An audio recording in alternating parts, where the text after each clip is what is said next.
I'll be talking to you about something that I came across in Mysore whenever I was living there doing research over and over again. And I'll frame it through the lens of love, sex, and religion, because these are themes that would constantly come up as I would hear these ballads in the areas that I was doing research. And so the overall title is Divine Romance. So to frame exactly what I'm going to talk about, every time I read these different songs or hear them, I'm always reminded of the work of bell hooks, especially these two books that I've projected up here, kind of hard to read, but all about love, new visions, and the will to change. In both of these books, Hooks takes on the idea of love and what it means to love and how men can love, how you can have love within your own interpersonal relationships, be it with parents, friends, but specifically with lovers. And every time I would read these, I would be re-astonished by one of her arguments, and that is we need to shape our love after the divine. And this would always be somewhat perplexing to me because oftentimes our vision of divine love, depending on what tradition you come from, can vary quite widely. And so whenever you hear discussions of different divine beings, you can get images that seem pretty wrathful and jealous, which may not be the ideal for a mate. Or you can have stories like we're going to discuss today of people or deities who cheat on their spouses.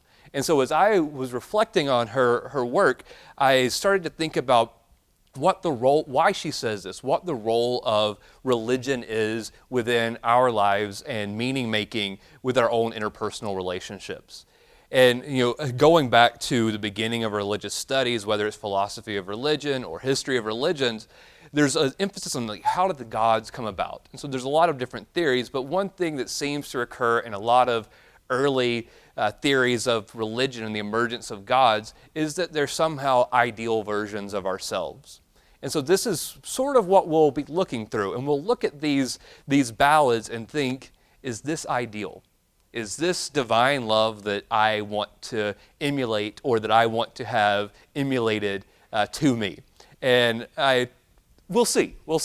I don't want to say yes or no, but we'll see if this is something that is actually a model for us, or if this seems more of a reflection of reality as it exists within the context from which these religious narratives emerge. Obviously, I think I lean that way. Okay, so to set the stage now, let's turn to India. And the first time that I ever heard these songs were from gentlemen that looked a lot like this. And so these are wandering bards. They come from a long tradition of oral narratives that would be sung. And so they have a various sort of set way of dressing. This guy over here to your right-hand side is at the bottom of the sacred hill of Mysore, and so his tradition is associated with lower caste, and so he dresses a different way. The man at the top, both of these are images from temples. That one, the bottom hill of Uttanahalli, and this is at the top of the hill at Cāmuṇḍēțvari. And so you can see he's dressed a little different, and the content of the songs is slightly changed. However, the main ideas are there. But I want to play a little bit of this song just so you can get a sound, the sound of the language and the rhythm. Even though this was very produced, and you can tell it came from a studio and not from one of these guys.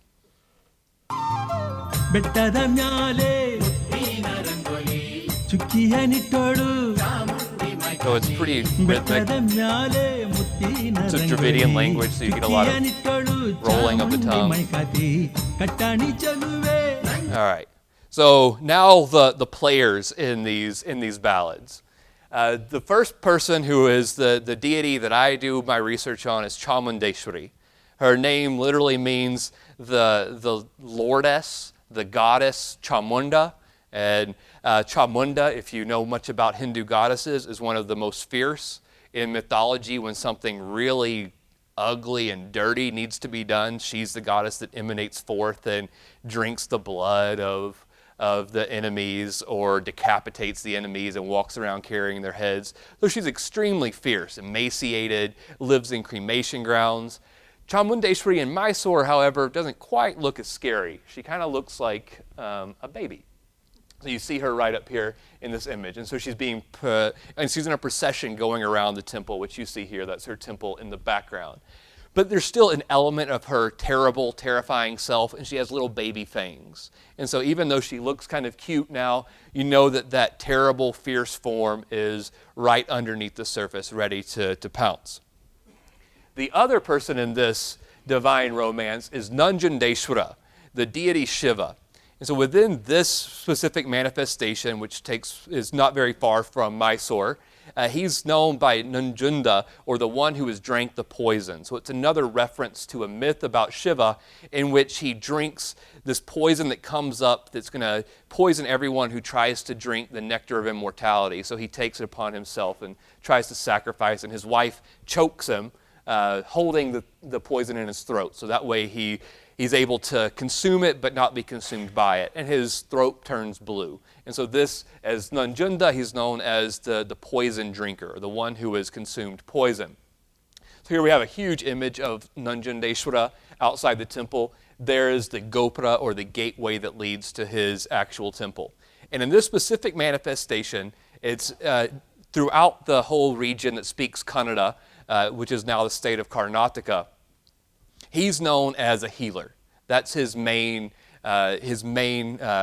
goal. The main thing that he does within the world is he's able to, if you bring a sick child or a sick person to him, he's able to heal them through either spiritual power or through a variety of medicines that he's concocted.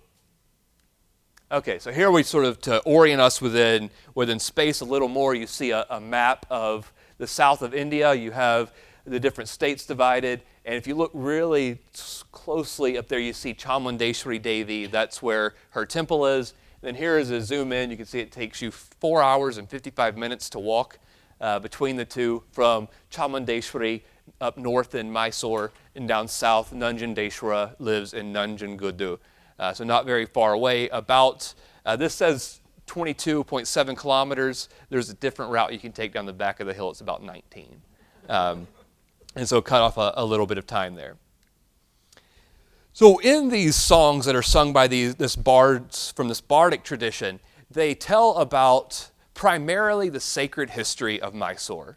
That's the main concern. And so they're talking about how this goddess, who's known throughout all of India, how she came to settle on top of this hill. And so the story starts off, like many stories of the goddess, that she comes to kill a demon. And so here you see her fighting one of the demons. This is actually one of the guards of the buffalo demon. And then here you see her actually fighting the buffalo demon, Mahisha.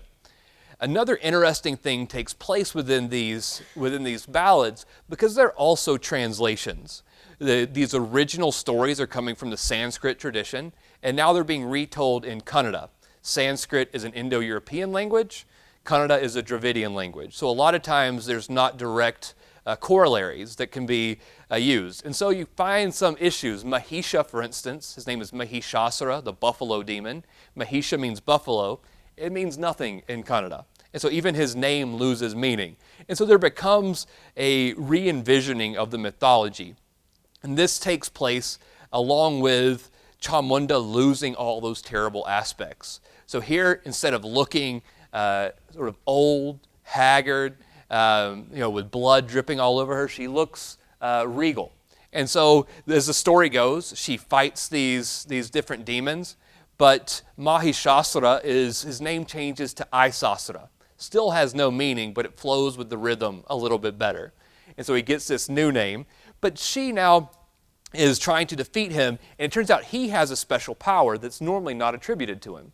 He has this power of every time he's cut, a drop of blood will come out of his body, and it becomes a seed for another demon just like him. So you can imagine if she takes her sword and gashes into him, all the spray of blood that'll come out and all the demons that'll emerge.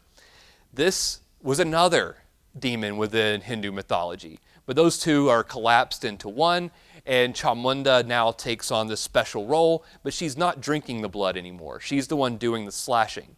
And so we're introduced to her sister, whose name is Uttanahalli. Again, a breakdown of this name means the one who dwells in the village in the middle. What's it in the middle of? Cāmuṇḍēțvari and Nañjuṇḍēțvara.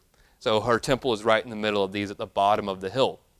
So she becomes the low caste goddess who drinks up all this blood. So we can already see a lot of different translations going on of sort of mythological concepts, of deities, as well as language.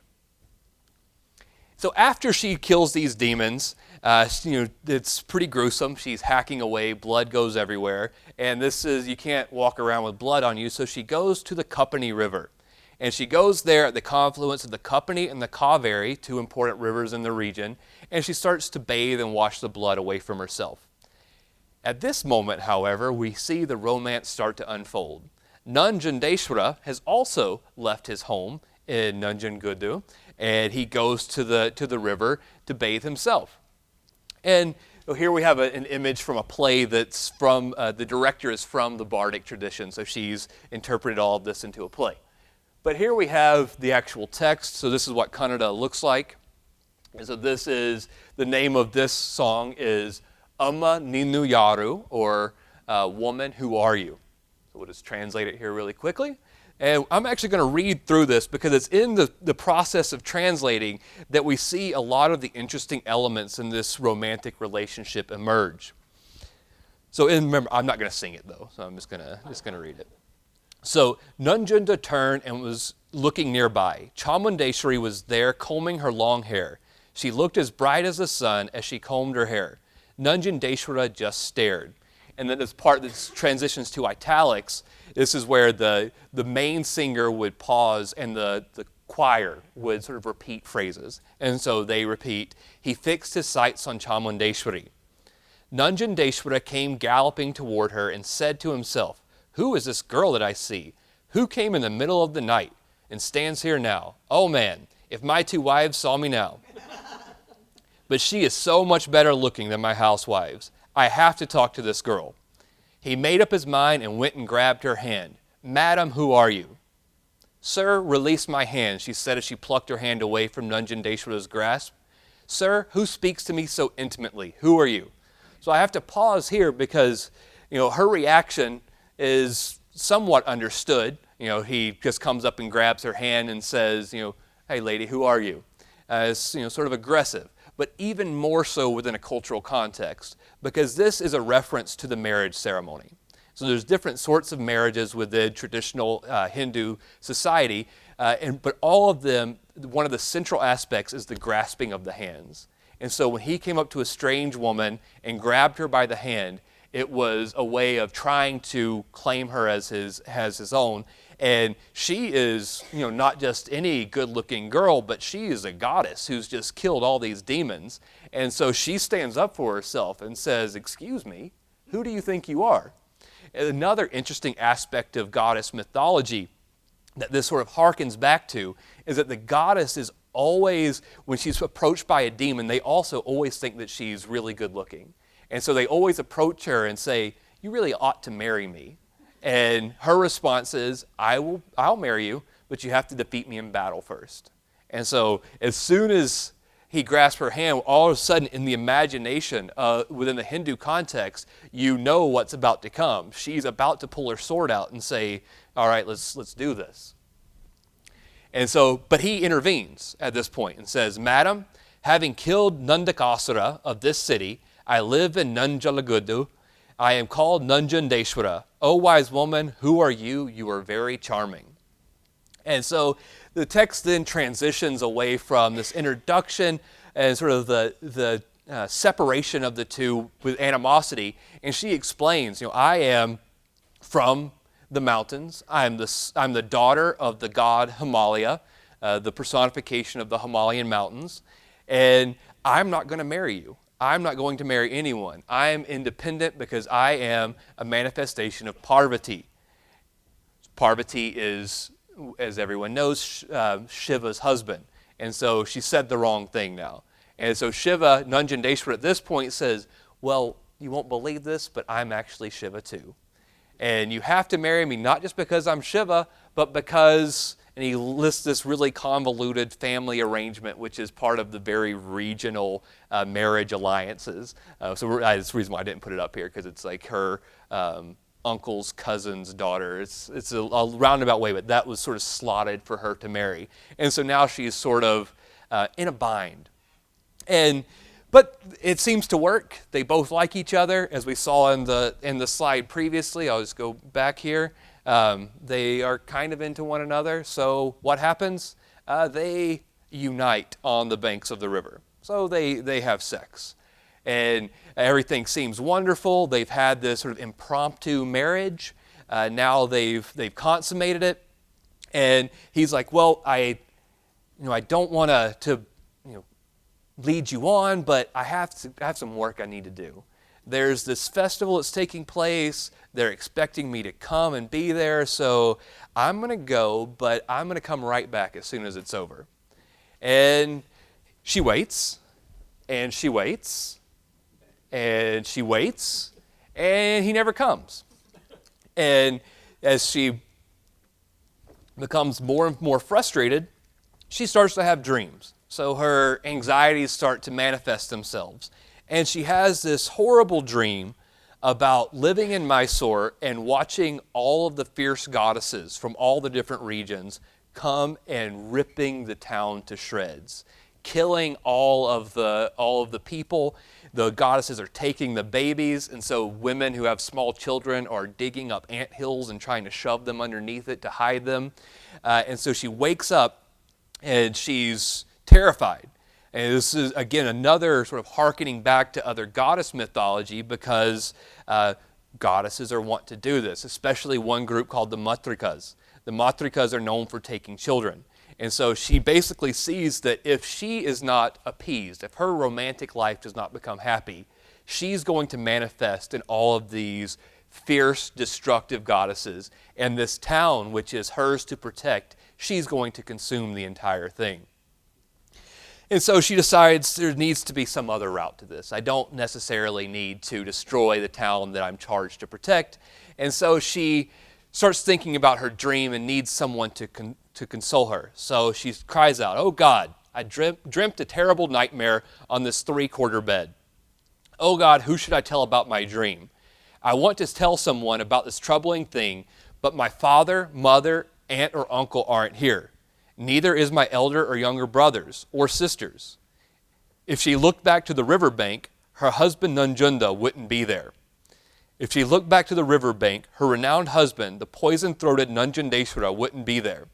Again, it's setting that context again, that she's alone.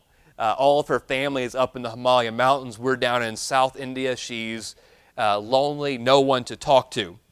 And then she again remarks, "Who should I tell about this troubling dream that has come to me?" The mother climbed the 7-level gopura. That's that large, tall tower that we saw, the gateway into her temple. And so she's looking for a vantage point to look around to see who she can find. Cāmuṇḍēțvari climbed the 7-leveled gopura and turned and looked nearby. She found Uttanahali Marama, the fire starter. "Ah, my little sister Uttanahali, the fire starter, lives there." And so she decides that she can go and she can talk to her sister. And so she goes, climbs down off of her gopura, off of her tower, and then goes down the hill to the bottom between Nañjuṇḍēțvara's temple in Nañjuṇḍēțvara and her own temple. And here we have the interaction between her and her sister. So she tells her sister, "My man left. I saw him on the riverbanks. He sweet-talked me. We did some things, and then he's gone. What am I supposed to do?" And now Uttanahali is not quite as tame as Cāmuṇḍēțvara. While Cāmuṇḍēțvara is mostly vegetarian, Uttanahali is not. She takes blood sacrifice daily, especially on Tuesdays. If you go to her temple on Tuesdays, you will see lots of goats losing their heads. And so she loves this, needs that death and destruction and blood. And so she's a take action kind of gal. And so she says, "I got this. I'm going to go find this good for nothing guy, and I'm going to teach him a lesson." And so she embarks out and she finds him. He's hanging out in the woods. And of course, takes another concept within the mythology of Shiva and transfers it. Because most of the time, Shiva is said to be living up in the Himalaya mountains, around the cold and the ice and the pine trees. But that doesn't exist down south. So instead, he's in a coconut orchard. So he's hanging out in the coconut orchard, just killing time, probably smoking ganja, as he's wanting to do. And Utnahali found him. And then she sings this long song about him leaving. And at this point, we start to see how the devotional tradition comes along. And so the title of this song is, "You Aren't Thinking About Us." "You are the greenery with which I have adorned my hair. Maker of confusion, get up and speak up." And so she's channeling the words of her sister who adorns her hair. Part of putting the greenery in the hair is a mark of marriage. And so now her unmarried sister has started marking herself as a married woman. Nañjuṇḍēțvara Guru, who is dwelling in the middle of the forest, you aren't thinking about your devotees. So here again, another thing, he's left his wife, he's left Cāmuṇḍēțvari, but the words of the song become also the words of the devotee as they sing. So not only has him leaving his post in Nañjuṇḍēțvara, now he's left the people who go there to worship. He's no longer living there. So everyone is missing the deity Shiva, missing Nañjuṇḍēțvara.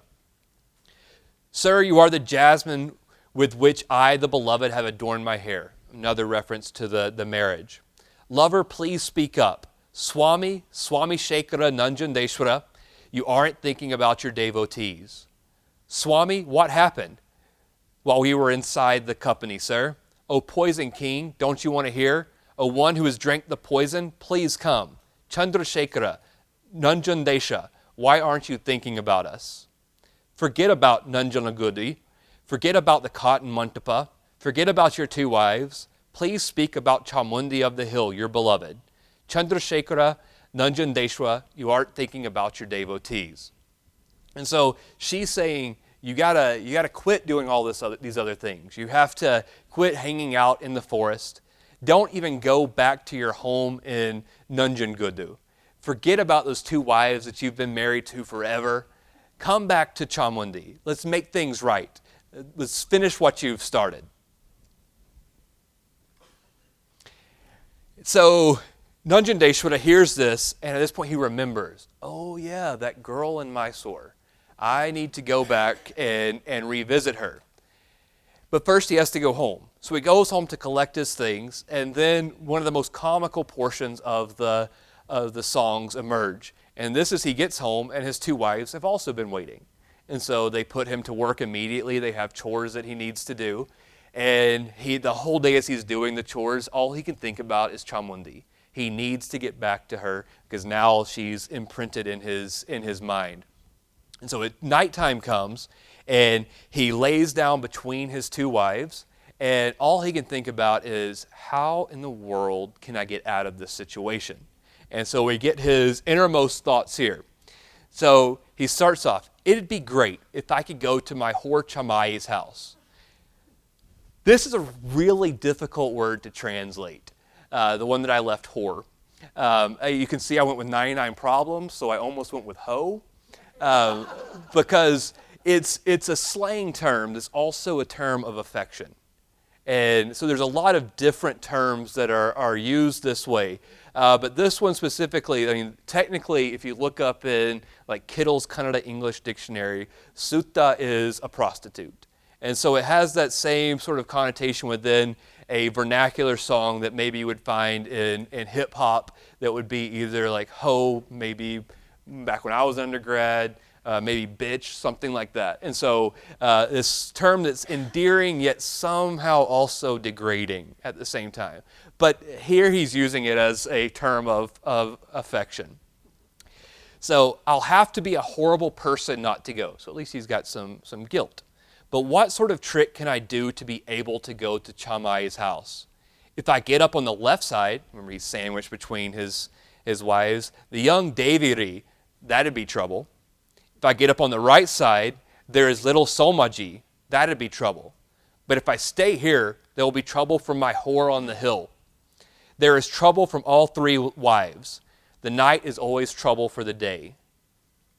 Chicks are always trouble.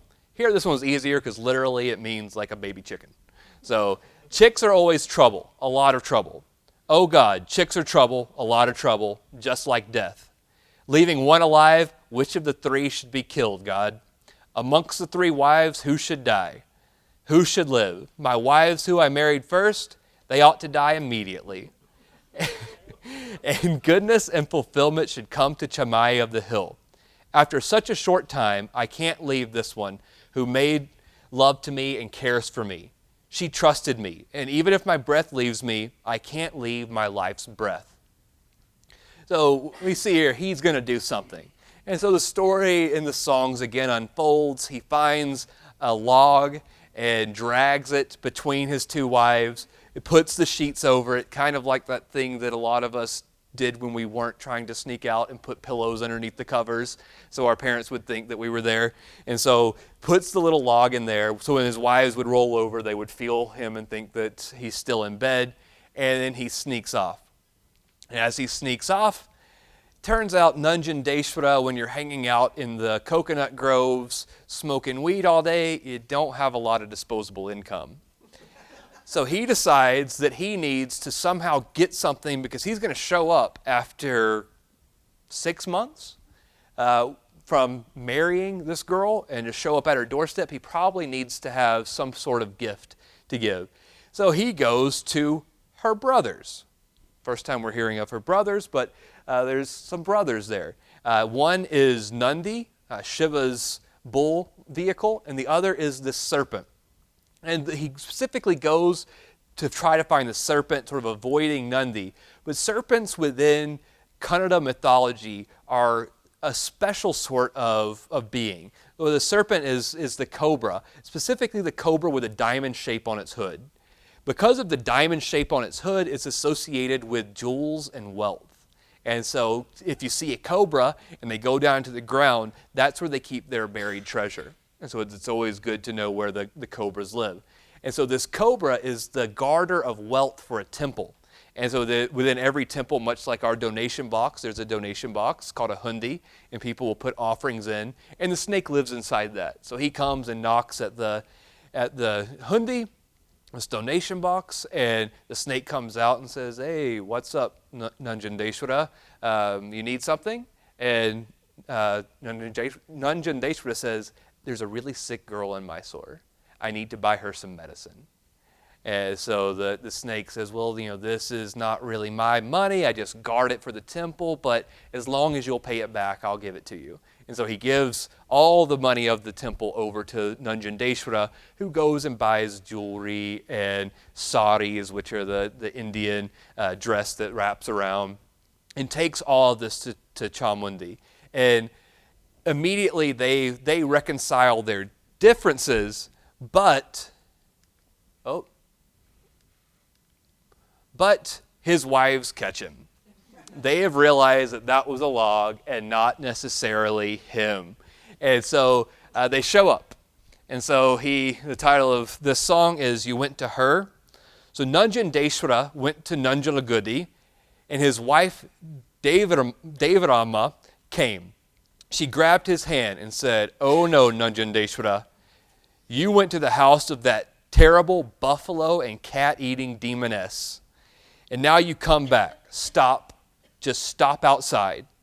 Having said that, she ripped off his rudraksha. This is the necklace, the garland that he wears and is associated with Shaiva ritual practice. And even if he wanted to clean his face, she wouldn't even have given him a handkerchief. That's a way of saying she also ripped off all his clothes. And so she pushed him outside, as naked as the day he was born. Then he came back to Nañjuṇḍētāra and laid down, pretending to be dead. Devarama and Somajama saw him and said, "Nañjuṇḍēlinga, you are dead, making us widows in our young age." So at this point, they become extremely concerned because they still loved their husband. They still needed their husband. But now he is dead. And Shiva is not just like me playing possum. He's really good at it. And so if you've ever done yoga and you've done the Shavasana, the corpse pose, Shavasana is Shiva's main yogic pose. And so it's the pose of the corpse. And so he has laid down and taken on the form of a corpse. They're all extremely terrified. And so they try to think, what can we do to solve this? And Uttanali hears of this. And again, she's a take action person. So she immediately goes to them and says, I know of a goddess who can actually help you. It's a young goddess, a virgin goddess. And so they said, that's great. If you can bring him back to life, send whomever. So she goes to Cāmuṇḍētāvara and says, Cāmuṇḍētāvara, Shiva's playing dead. You need to go revive him. But I promised a virgin goddess. So you have to manifest yourself in an even younger form. And so she takes on the form of a prepubescent girl and arrives on the scene and looks down and says, oh, yeah, he's a corpse, he's dead, nothing I can do. And they're like, really? Is there nothing you can do? She's like, well, I guess there might be, but I have one magical spell to use, and whenever I use that one magical spell, I have to marry whoever it is that I use it on. And they said, that's fine, do whatever you got to do. And so then she, it's actually really funny in the text, she just mumbles mumbo jumbo. It means nothing. Just says some different sounds, which are supposed to be these sacred, secret mantras to bring him back to life. And she dances around sort of chaotically with absolutely no meaning. And Shiva immediately pops up. Nañjuṇḍēțvara pops up and says, all right, well, I guess we got to get married. And then at that point, they're able to marry and become one big happy family. Well, this story is, obviously interesting. It contains a lot of different interpersonal interactions between in-laws, between romantic partners, between co-wives, sister wives, I think is a more common term to use now. And so all these different things going on. But to bring it back to the beginning of the lecture, how good of a model is this when we think about love? Like, not many of us would be interested in a mate that goes off to bathe and winds up marrying another person. Or someone who wants so bad to go visit a younger, hotter person, fools you by putting logs in the bed. I think we can agree most of us might be a little upset about this if it happened. So that leads me back to this question this theory that Bell Hooks has, is that we need to model our own loving relationships off of the divine. And invert that a little bit. When we look at this local translation of broader pan-Indian goddess myth, we can see that it is brought into the lives of the devotees. It's actually their lives, which involve co-wives, multiple wives to one husband, that is reflected into it. There's the element of jealousy those wives feel when a new, younger wife is added to the bunch. There's in-laws who, Sister Uttanali, who does not like her brother-in-law. She thinks that he's bad, and she does everything she can do to get him to start acting right because her sister loves them. So as we think about issues of divinity and love and sex and romance, we can see that our world, our context, the way we make meaning within our own lives is often then reflected onto other things. Specifically in the case of Mysore and Cāmuṇḍētāvara and Nañjuṇḍēțvara, the concerns of the Kannada people, the people of Karnataka, become reflected into this narrative, which then gives it meaning and makes sense why Cāmuṇḍētāvara and Nañjuṇḍēțvara are part of the religious landscape of Mysore. And that's all.